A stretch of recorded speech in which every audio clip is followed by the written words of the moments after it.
Hello po, good afternoon. Welcome to 5th Generation Hobby Shop. Quick review lang tayo and testing. Shoutout natin si Sir Russell Nabal ng La Union.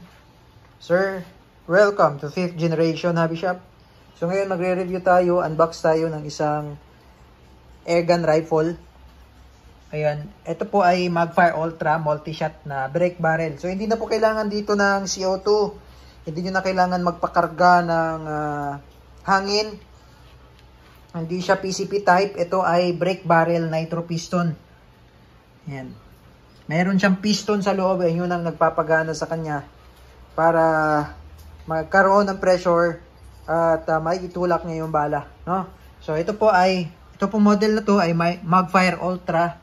Bali, may kasama siyang magazine na caliber 177. .177. Bali, ito yung kasama niya magazine. Bala. No, ito yung bala niya, .177. May kasama siya free. Libre na po ito, 500 shots na pointed. Ayan, 4.5 mm or .177. 8.20 grains. Ayan, 0.53 grams na bala. So may kasama siyang 500 shots, isang lata po na intruder. Ayan, Crosman Magfire Ultra. Bali yung magazine niya ay 12 ang laman. 12 po ang laman. Tapos may kasama na siyang scope. Mismong scope yan out of the box ng Crosman. Ayan. Ulitin ko, ito yung model. Magfire Ultra. Multi-shot brake barrel. Ayan. Velocity up to 1,300 feet per second. Ayan. Ideal siya for hunting. Ayan. For plinking, hunting. Ayan. 1,300 FPS. So ito siya. Ayan yung itsura niya. So ito yun. Actual. Ito yung magazine niya na 12 ang laman. Ito naman yung scope. Yung unit. Ayan. So, pakita ko lang yung scope. Yung kasamang scope. 4x32. Out of the box po kasama na talaga ito. Yung manual. Ito yung scope. Ayan, so kayo na po magsisiro nito, sir. Ayan, adjustable siya. Ito yung windage. Ito naman yung elevation. Ayan, 22 mm. 39x40 AO. Ayan, kasama na to. Yung scope, sir. Tapos, ito naman yung magazine. Tuturuan ko po kayo kung paano mag-load sa magazine, ano? Again, ulitin ko po, shoutout kay Sir Russell Nabal ng La Union. Ito yung kanyang bala. Pointed po ang gamit natin na .53 grains. 0.53 grams pala. Sorry. 8.20 grains. Pointed siya. Oh. Ayan yung bala niya. So, bali, ang paglo-load sa magazine, ito yung magazine. Ayan, oh. And makikita nyo po, yan yung reset. Yan yung reset, no? Yan yung indicator sa reset, no? Pipindutin nyo to, itong gitna. Yan yung reset. Ayan, ito. Sa gitna na yan. Ngayon, may makikita kayong arrow. Yan, arrow. Yan yung kung saan ikot. So, clockwise yung ikot. Tapos, yung position ng bala. Yan, oh. Position. Yan, .177. Ito yung .177. Yan. Pointed. 0.177. So, ilalagay mo siya dito. Pag ganyan. Yan. Yan. Isisentro nyo po, ano? Isisentro. Dapat walang nakausli. Yan. Pagka-load niyan, iikot nyo siya. Ayan, iikot nyo. Ayan. O, meron siyang 11.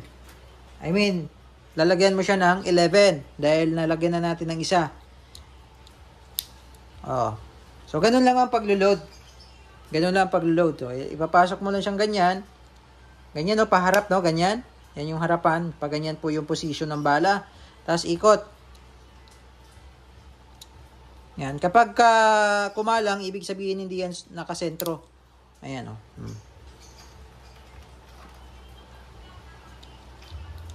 So, ganun yan.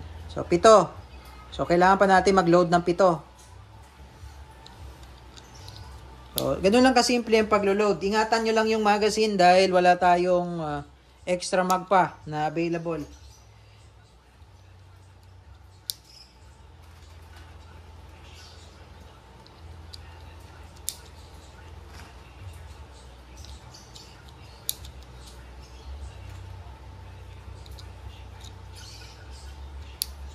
Ayan, katulad niyan, 1 na lang, no? Isa na lang, yung pwede nating lagay. Ayan, tapos pag 0 na, wag mo na siyang lagyan dito. Itong space na to para dun sa ano to, sa barrel. Sa barrel, yung space, no? Wag mo siyang lalagyan ng bala.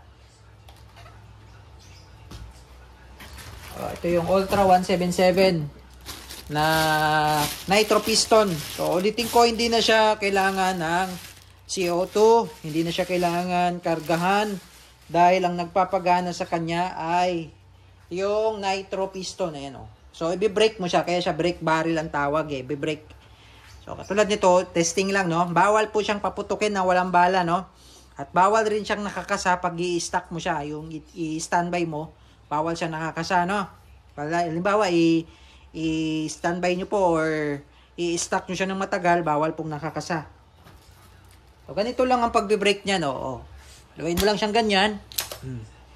Ayan. So, pag mano-mano, pag manual, halimbawa lang, nasira yung magazine, pwedeng dito ilalagay yung bala. Mano-mano yun, manual, isa-isa. Kasi wala yung magazine. Kung halimbawa, nasira. Tapos, ito naman yung safety. Yan, yung safe yan. Siya naman yung fire. Ulitin ko, safe, fire. Okay, so testing lang. Okay, so i-brake mo siya. So, pagka-brake, putok, brake ulit, putok. So, hanggang sa maubos yung 12 rounds. 12 rounds na bala. Yan. So, ito, meron siyang sight, iron sight na adjustable din. So, kung hindi ka gagamit ng scope or di mo siya lalagyan ng scope, magagamit mo itong sight niya. Kaya meron siyang sight. Yung sa front, naka-fix. Itong sa rear, adjustable. Tapos, pwede nyo pong lagyan ng sling. Yan, meron siyang lagayan ng sling. All synthetic yung bat niya. Yung frame. Tapos, naka-rifled steel barrel siya. Naka-rifling po ito. May rifling siya. Okay? So, ito. Bali, load natin yung magazine. Ayan. Ito yung harapan. So, ipapasok mo lang siyang pag ganyan.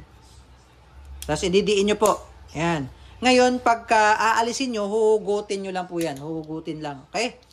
So load tayo.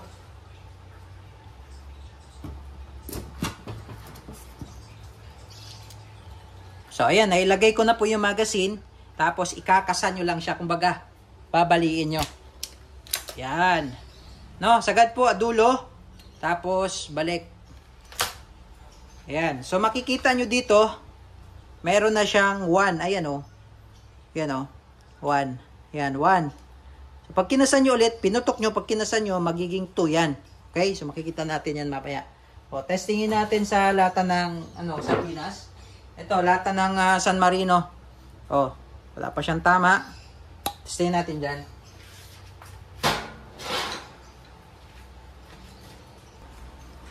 Okay, testing po. Crossman Ultra Magfire 177.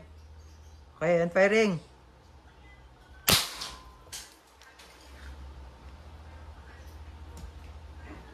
So, nakikita nyo, halos di gumalaw yung lata, no? Ayan, oh. Sa sobrang lakas, hindi gumalaw yung lata. Pero tingnan natin yung lata. Ayan, oh.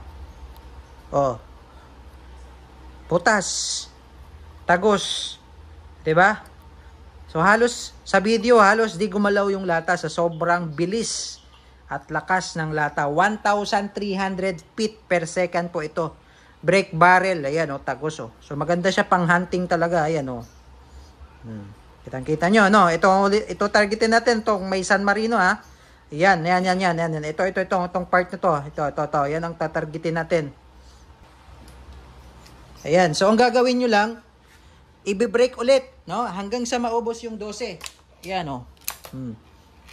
Okay. So 1 brake is equal to 1 shot. Yun, nakikita nyo po. Ayan, oh. Number 2 na siya, oh. Yun, oh. Ayan. Ibig sabihin, pang second shot na to. Okay, so tingnan natin kung matamaan natin yung target natin, no? Firing.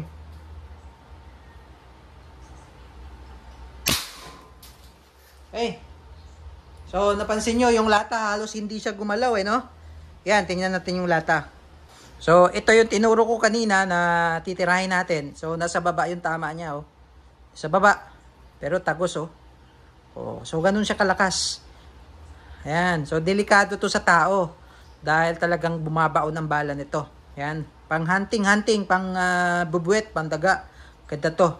Pang daga-daga, no? So, ayan, so makikita natin talagang malakas ang Crossman Ultra Magfire 177. Brake barrel, so hindi na siya kailangan ng CO2 dahil i-brake mo lang siya. Ang kagandahan nito, consistent ang power niya. Every time magbe-brake ka, hindi katulad sa CO2 na kapag paubos ng CO2, humihina na rin yung power output niya. Ito, consistent. So, kung ano yung unang putok hanggang sa maubos yung 10, parehas lang din yung lakas niya, no? Consistent yung power. So, pakita ko lang sa inyo yung anong itsura ng piston. Yan, so ito yung piston niya. Yan, kulay blue na yan. Parang shock, no? Yan yung piston. Yan po ang nagpapagana. Yan, tawag po dyan ay nitro piston.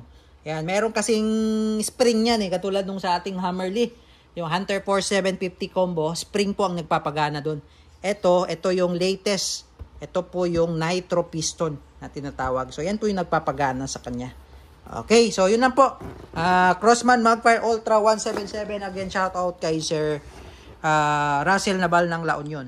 Okay, goods na tayo, sir.